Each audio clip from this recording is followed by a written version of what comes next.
This is Lauren on behalf of Expert Village, and we're going to talk about the proper way to brush your hair.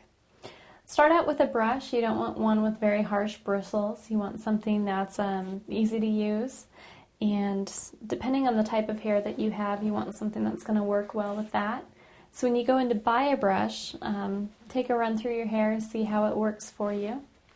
When you start out, never start from the top of your hair and work down. You want to start from the bottom, gently brush out the bottom, and then work your way up to the top layers to make sure that you're not pulling out any hair.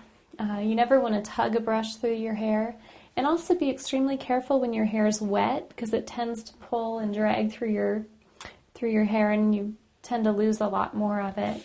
You can have a lot of breakage from that. So that's something that can be helped by using conditioner. And then also work your way from the bottom up to the top, possibly even with a comb if you have access to one. Stay with us, and next we're going to have tips for the proper way to wash your hair.